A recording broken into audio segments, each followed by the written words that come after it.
नमस्कार, स्वागत है आप सबका। मैं हूं पुनीत पाठक और छत्तीसगढ़ के इस बुलेटिन में दिन भर बड़ी खबरें विस्तार से जानते हैं।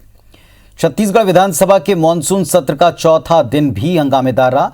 प्रश्नकाल में आज नेता प्रतिपक्ष धर्मलाल कौशिक ने गोबर चोरी और पानी में गोबर बह जाने का मामला उठाया। इस मामले में कृषि मंत्री ने जवाब दिया, जिससे असंतुष्ट बीजेपी के सदस्यों ने सदन से वॉकआउट किया। नेता प्रतिपक्ष धर्मलाल कौशिक ने कृषि मंत्री से पूछा, गोबर खरीदी केंद्र में गोबर की कमी, गोबर चोरी और गोबर के पानी में बह जाने की कितनी शिकायतें प्राप्त हुई। इस पर कृषि मंत्री रविंद्र चौबे ने बताया कि 4 जिलों में गोबर खरीदी केंद्र में गोबर चोरी होने और पानी में बह जाने की शिकायतों पर कार्रवाई की गई। विधायक शिवरतन शर्मा ने सवाल उठाया कि गौठान में गोबर की सुरक्षा कौन करता है। मंत्री ने कहा, गौठान पंचायत की संपत्ति है, इसकी पूरी जिम्मेदारी गौठान समिति की है। शिवरतन शर्मा ने कहा कि गौठान समिति के नाम से राजनीति की गई, इसमें केवल कांग्रेसी शामिल किए गए। मंत्री ने कहा कि पंचायत के किसी भी अधिकार का हनन नहीं हुआ। इस पूरे मामले में मंत्री के जवाब से असंतुष्ट भाजपा सदस्यों ने सदन से वॉकआउट किया। और गौठान की बड़ी बड़ी बातें हुई। उसके बाद में मॉडल गौठान की भी बात आई और उसके बाद में अभी आपके गोबर चोरी होना और गोबर बहना, ये 2 प्रकार की घटना हुई है। तो इसमें एक तो ये बता दें, चोरी कौन कौन से गौठान से हुई है और गोबर बहने का कौन कौन से गौठान का है। गोबर की चोरी होने व पानी में बह जाने की शिकायत प्राप्त हुई है। मैं माननीय मंत्री से जानना चाहता हूं कि गोबर को सुरक्षित रखने की जवाबदारी किसकी है, इसकी नियुक्ति का आधार क्या है। गौठान समितियों में एक पार्टी विशेष के लोगों को नामांकित कर दिया गया। माननीय मंत्री जी सदन को गुमराह कर रहे हैं। 4 लाख रुपए की वसूली की गई, मतलब वो गलत था। जहां की गौठान का नाम मैं पहले बताया, जहां की ये चोरी की घटना, ये जो बहने की घटना हुई। दूसरा, ग्राम ढुरेना में गोबर लगभग मात्रा 30 क्विंटल, इसकी चोरी की सूचना है माननीय अध्यक्ष महोदय। धान संग्रहण केंद्रों में धान का उठाव न होने का मामला आज छत्तीसगढ़ विधानसभा में ध्यानाकर्षण में गूंजा। नेता प्रतिपक्ष धर्मलाल कौशिक ने मामला उठाकर खाद्य मंत्री अमरजीत भगत को इस मुद्दे पर घेरा। मंत्री अमरजीत भगत ने कहा कि संग्रहण केंद्रों से धान का उठाव नियमित किया जा रहा है। बीजेपी विधायकों ने आरोप लगाया कि धान खरीदने में लूट हो रही, सोसाइटियां बर्बाद हो रही हैं। छत्तीसगढ़ अनियमित धान खरीद कर डूब में है। इस मुद्दे पर खाद्य मंत्री अमरजीत भगत के बयान से असंतुष्ट होकर बीजेपी विधायकों ने सदन में नारेबाजी करते हुए सदन से वॉकआउट किया। बीजेपी विधायक शिवरतन शर्मा ने कहा, समितियों को परिवहन रोकने का आदेश दिया गया।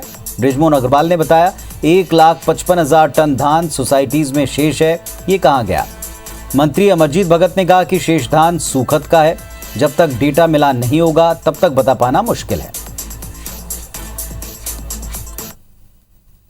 मंत्री जी बताने में असफल रहे हैं। उन्होंने ये नहीं बताया कि उसका कस्टम मिलिंग हम करा रहे हैं, वो ये नहीं बता पाए कि ये स्टेकिंग केंद्र में हमारा पड़ा हुआ है, संग्रहण केंद्र में है। और इस प्रकार से ये जो पिछले बार के जो धान की जो खरीदी हुई है, उसमें हजारों करोड़ रुपये के घाटा ये सरकार के नीति के कारण हुई है। भारत सरकार के द्वारा हर समय जब आग्रह किया गया तो अनुमति देने में विलंब किया गया, जिसके कारण निराकरण में विलंब हो रहा है। और इन तमाम दिक्कतों के बावजूद धान खरीदी और किसानों को सपोर्ट करने का काम किया जा रहा है, ये एक प्रशंसनीय काम है।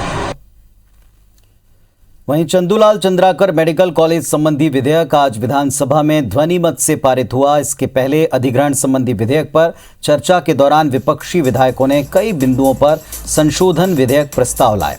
इस पर 2.5 साल में पहली बार मत विभाजन हुआ। संशोधन विधेयक प्रस्ताव के पक्ष में 16 मत पड़े, वहीं विपक्ष में 56 मत। इसके बाद विपक्ष का संशोधन विधेयक प्रस्ताव अस्वीकार कर दिया गया। मत विभाजन के दौरान कांग्रेस के 70 विधायकों में प्रदेश कांग्रेस अध्यक्ष मोहन मरकाम समेत 14 विधायक नदारद थे। वहीं जनता कांग्रेस छत्तीसगढ़ के 2 विधायकों ने संशोधन विधेयक के पक्ष में और 2 विधायकों ने संशोधन विधेयक के विपक्ष में मत डाले। विधेयक पर सवाल उठाते हुए पूर्व मुख्यमंत्री रमन सिंह ने कहा, सरकार कर्ज में डूबे कॉलेज का अधिग्रहण कर रही, ये छात्र हित के बजाय स्वहित नजर आता है। पूर्व मंत्री बृजमोहन अग्रवाल ने कहा कि राज्य सरकार बिना मूल्यांकन के अधिग्रहण कर रही। वहीं स्वास्थ्य मंत्री टी.एस. सिंहदेव ने कहा, चंदूलाल चंद्राकर मेडिकल कॉलेज हमें बना बनाया मिल रहा है।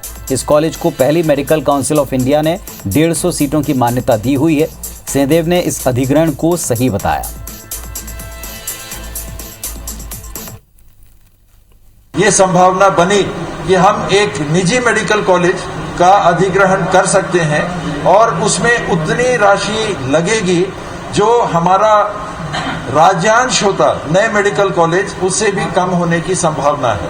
इन कारणों से ये निर्णय हुआ कि इसको अधिग्रहित किया जाए। मेडिकल कॉलेज के अधिग्रहण के लिए एक अधिकारी अपॉइंट होगा जो उसका मूल्यांकन करेगा और मूल्यांकन के बाद उसका भुगतान होगा। तो अधिग्रहण से जो चीजें प्राप्त हो रही है उसका तो मुआवजा उसको दे दिया जाएगा, लेकिन यदि उनकी और कोई देनदारी है तो उसकी जवाबदारी सरकार की नहीं है, वो देनदारी उनको खुद को देना होगा। जो आर्थिक रूप से कमजोर लोग हैं, जो गरीब लोग हैं, वो अपनी बाईपास कराने के लिए, हार्ट की सर्जरी कराने के लिए दर दर की ठोकरें खा रहे हैं, परंतु सरकार प्राइवेट मेडिकल कॉलेज के लिए पैसा देने तैयार है। ये सरकार की एक ही मामले में दो नीतियां जो है बड़ी दुर्भाग्यजनक है।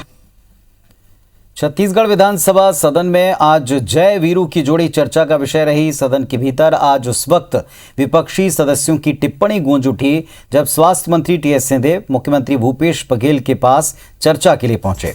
इसे देखकर विपक्षी सदस्यों ने चुटकी भरे अंदाज में कहा, जय वीरू की जोड़ी।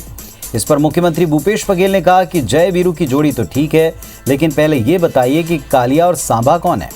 इस पर बृजमोहन अग्रवाल ने कहा कि मुख्यमंत्री और स्वास्थ्य मंत्री आखिर बंद कमरे में चर्चा क्यों नहीं करते, सदन में भी दोनों के बीच में कांच की दीवार है।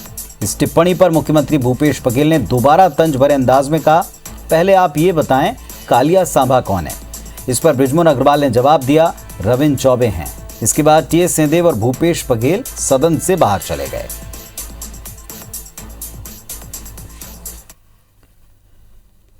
छत्तीसगढ़ विधानसभा के मानसून सत्र के चौथे दिन प्रश्नकाल में आज ग्रामीण उद्यान विस्तार अधिकारी की नियुक्ति का मामला उठा।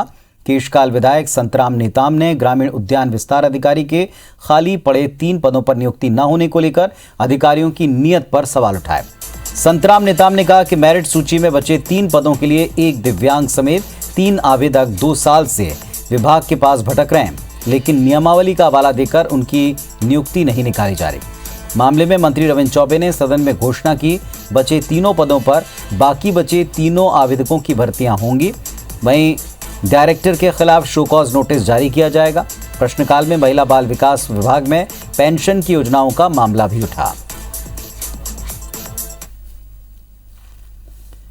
बीजेपी ने आज सदन में विशेष अधिकार हनन की सूचना दी है। बीजेपी विधायक शिवरतन शर्मा ने कहा, कांग्रेस विधायक बृहस्पति सिंह, कांग्रेस प्रदेश प्रभारी पीएल पुनिया, कांग्रेस महामंत्री रवि घोष के खिलाफ विशेष अधिकार हनन की सूचना दी है। सदन चलने के दौरान कांग्रेस के महामंत्री रवि घोष ने विधायक बृहस्पति सिंह को नोटिस जारी किया है। इस पर सत्ता पक्ष ने आपत्ति जताई। विधानसभा अध्यक्ष चरणदास महंत ने कहा, नियम से सूचना दीजिए। बीजेपी विधायकों ने कहा कि हमने विशेष अधिकार हनन की सूचना दी है, इस पर व्यवस्था दी जाए।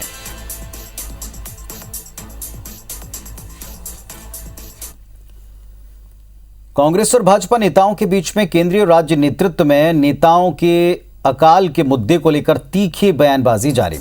मुख्यमंत्री भूपेश बघेल ने कहा कि बीजेपी केंद्रीय नेतृत्व और छत्तीसगढ़ भाजपा में नेताओं का अकाल पड़ गया, इसीलिए कांग्रेस से जो भी जाता है वो केंद्रीय मंत्री या मुख्यमंत्री बन जाता है। मुख्यमंत्री भूपेश बघेल ने कहा कि 15 साल तक छत्तीसगढ़ में मुख्यमंत्री रहे रमन सिंह के चेहरे पर बीजेपी को भरोसा नहीं, इसीलिए पिछले दिनों विकास के चेहरे पर चुनाव लड़ने की बात डी पुरंदेश्वरी ने कही थी। मुख्यमंत्री के इस बयान पर नेता प्रतिपक्ष धर्मलाल कौशिक ने उत्तर दिया, कहा पूरे देश में कांग्रेस में नेताओं का अकाल है। कांग्रेस बताया पिछले 2 लोकसभा चुनाव इसके चेहरे पर लड़े।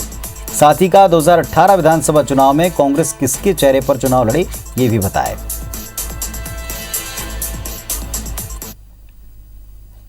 यहाँ के जो प्रभारी हैं वो भी भूतपूर्व कांग्रेसी हैं। पुरंदेश्वरी जी भूतपूर्व केंद्रीय मंत्री कांग्रेस के हमारे रहती, इनके पास 9 विधायक सांसद होने के बाद भी नेतृत्व नहीं मिलना केंद्रीय मंत्रिमंडल में, ये तो दुर्भाग्य है। भारतीय जनता पार्टी हम जी को ये भी बताए हैं कि आपके पास 2 लोकसभा के चुनाव हो गए, लेकिन आपने किसके चेहरे को सामने करके चुनाव लड़ा और उसके बाद में आप नाम भी घोषित नहीं कर पाए। और नाम भी घोषित करने को तो छोड़ दीजिए, आपके केंद्र में ये स्थिति बन गई है कि आप नेता प्रतिपक्ष बना सके, उतनी बहुमत भी लेके आ जाएं, वो भी स्थिति अब कांग्रेस की बची नहीं है। रायपुर के सरोरा में चलती कार से एक युवती को फेंककर बदमाश फरार हो गए। ये पूरी घटना सीसीटीवी में कैद हो गई। बिना नंबर की कार से बदमाशों ने युवती को सुनसान इलाके में फेंक दिया।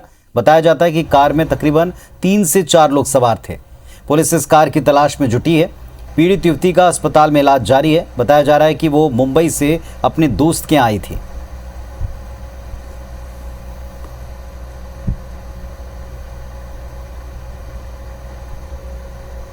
तो सीसीटीवी फुटेज में साफ नजर आ रहा है कि बिना नंबर की एक कार से युवती को नीचे फेंका गया। 3 से 4 युवक इस कार में सवार थे। मुंबई की युवती बताई गई जो अपने दोस्त के यहां आई हुई थी, लेकिन इससे ज्यादा जानकारी फिलहाल पुलिस नहीं साझा कर पाई है। पुलिस इस मामले की जांच कर रही है। युवती का फिलहाल इलाज जारी है। कोई एक गाड़ी आई व्हाइट कलर की, उसमें लड़की को खींचा उसने और फेंक दिया बाहर।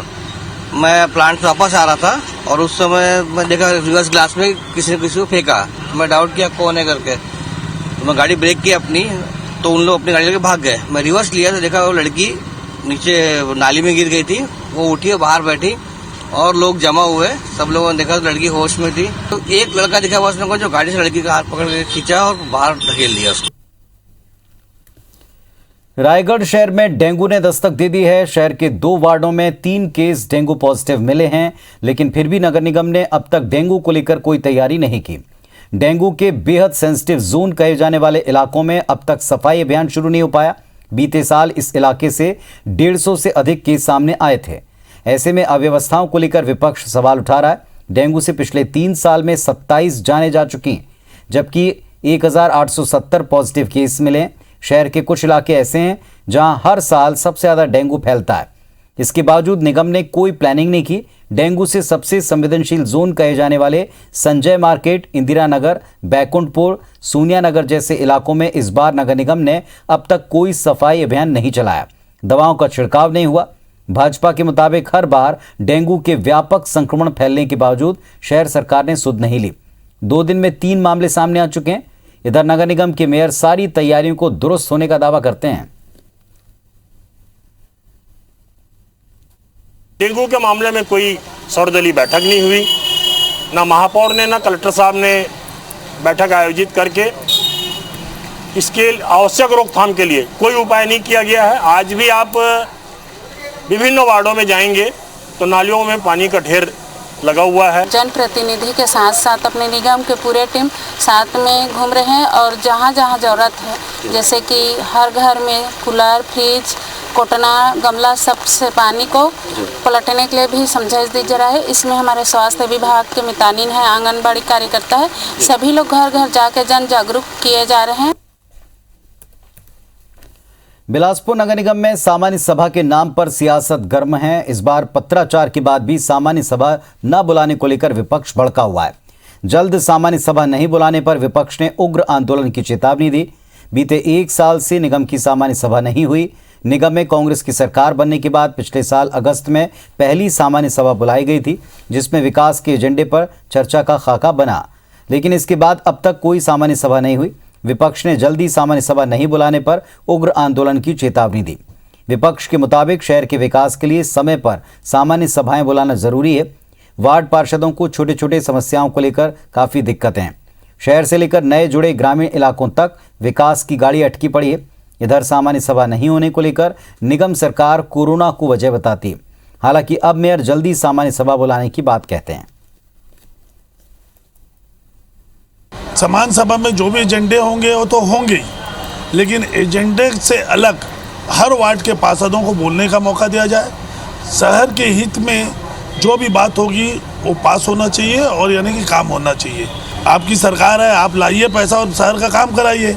जहाँ तक विकास की बात है, सामान्य सभा या MIC सभी में हम लोग पुष्टि के प्रत्याशा में जो जरूरी काम होता है उसको करते हैं। सम्माननीय नेता प्रतिपक्ष का पत्र मिला है, अति शीघ्र सामान्य सभा बुलाने का सम्मानित सभापति से निवेदन किया गया है। तो इस बुलेटिन में फिलहाल इतना ही। खबरों अपडेट्स के लिए आप देखते रहें IBC 24। नमस्कार।